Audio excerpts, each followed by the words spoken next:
the UFC Saudi Arabia fight card is done and over with. Let's talk about it. Let's talk about it. So it went down on Saturday. It was at 3 p.m. for us people here in the East Coast.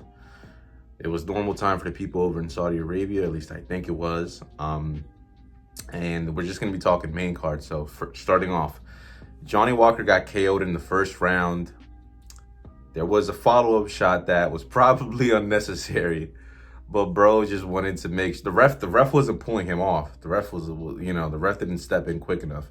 Johnny was already out. I ain't gonna lie to you. So that follow-up shot was a little questionable, but it is what it is. Johnny Walker got knocked out again. I don't think Johnny Walker should fight anyone in the top 10. Maybe rank him against someone in the top 15 who I don't really know. But I definitely think he's gonna need a break. He's gonna need a break for a while. This is his second or third knockout in a row. Johnny Walker, and I feel bad because in a couple videos ago I called him a Looney Tune because he just gets knocked out in the funniest ways. I think he's the dude that got knocked out in multiple times in one fight, which is crazy. And people are saying that he should fight Carlos Ulberg next. No, that's if you want to get Johnny killed and cut from the UFC as quick as possible. So no, let's not do that. Let's give him someone else outside of the top 10. Hopefully he can win, keep his top 10 spot, be a gatekeeper, because that's what he needs. That's what he should be. I mean, at this point, like, he's not. It's proven that Johnny Walker isn't going to be a champion or a top contender. So yeah. Following that up, Sharaputtin. Is that how you pronounce his name? Sharaputtin. I've got notes right here. So I had to write down his name so I could try to pronounce it my best. Sharaputtin Magomedov. That's like Khabib's last name, cut in half. Sharaputtin Magomedov. Win another dub, another KO in the third round this time. Beats Antonio Tricali. I think bro needs to get cut from the UFC. Not Magomedov, the dude he fought. The fight was atrocious on his end. He was getting pieced up. He was getting smothered. And yeah. Bo Nickel was calling to fight Nurmagomedov, and I'm like, of course you call him. The dude with zero takedown defense. Bo Nickel being the best unranked wrestler in the middleweight division, of course he's gonna want to fight him. But no, let's build these two guys up. Let's keep them undefeated. Let's keep feeding them cans and slowly build them up, and then maybe in the future, hopefully both improve. Bo Nickel with his striking and Magomedov with his takedown defense, because he's like the only Dagestani that can't wrestle. It's insane. But I mean, he also looks the most different. Like, he's ginger and he's got the eye thing and like this or that. I don't know. But let's not feed him Bo Nickel. And feeding feels wrong is the word, because they're both prospects. Bo Nickel isn't ranked, but at least I don't think Bo Nickel's ranked. But yeah, let's not do that. The fight right after that was Kevin Gastelum versus Daniel Rodriguez. Kevin looked really out of shape. I mean, the fight was a very high-paced fight, and I'm surprised he didn't gas. I'm honestly surprised he didn't gas, considering, like, I remember I was, like, listening to the commentary. I was listening to Daniel Cormier and Michael Bisping talking. They said, yeah, he looks heavy. And I thought he was going to gas. Like, they said that he probably would, but I'm surprised he didn't. He kept up the pace. He was putting it on Daniel. And, yeah, beat him to a unanimous decision. Can't really say much about the fight. That was definitely a must win for Kevin, because if not, then, like, everything's gone for him. I still don't think that even in the middleweight division, because he's not making welterweight again, but I still don't think that he just has what it takes to hang with the top. So I don't see him being champion. Maybe get another win or two under his belt before he goes on like another losing streak. So, and that I sound like a hater. I'm not trying to hate, but that's just the way I see things. And right after that fight, Sergei Pavlovich lost all his aura. He lost all that killer aura, that Drago, that Ivan Drago type aura. He lost all of it. No one expected Alexander Volkov to win. He pieced him up. It was pretty dominant. He pieced him up. I say he won all 3 rounds. Like, you can't. I think it was a unanimous decision. I'm not sure, because my stream cut off. Either my stream cut off or something happened that I don't remember hearing the decision. I don't remember seeing the decision, but it was like pretty heated after the fight. Like, I think Volkov went over to Sergey to maybe like, hey man, just show some sportsmanship. And Sergey pushed him off, like pushed him away.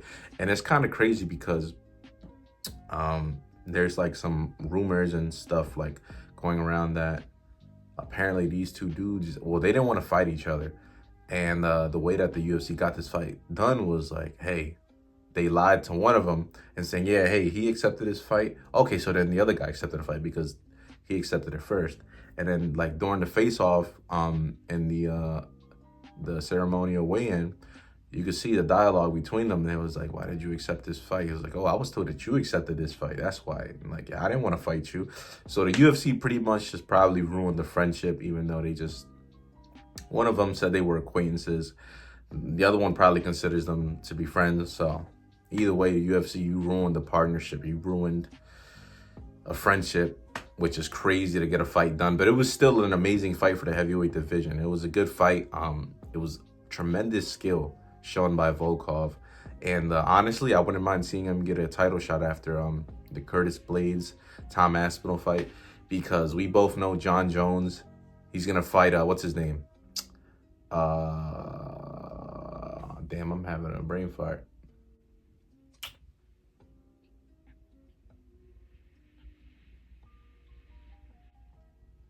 Stipe. We both know that. That took a long time. That took like 45 seconds. I'm not going to lie to you.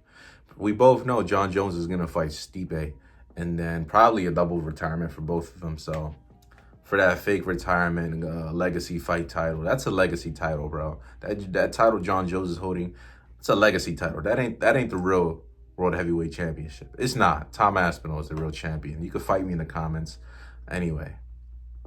So yeah, I wouldn't mind seeing him get a shot after Curtis Blades.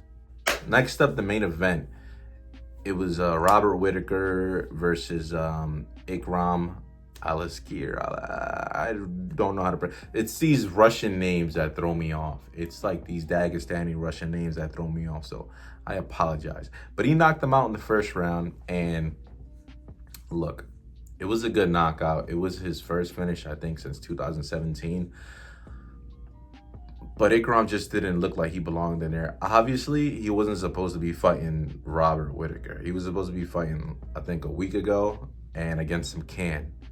And he stepped in because Hamzat got really sick food poisoning. So, but I mean, Robert got the win, and it was a pretty impressive KO. But everybody's like glazing him, and I like, it was a great win, don't get me wrong, but it was against a guy that really shouldn't have been in there with you. He only had 2 fights in the UFC. He got fast tracked, so don't get me wrong. Robert Whittaker is him, and he'll probably be getting a title shot soon. But he's in line behind, what's his name? Sean Strickland. Maybe him and Sean fight, but I doubt.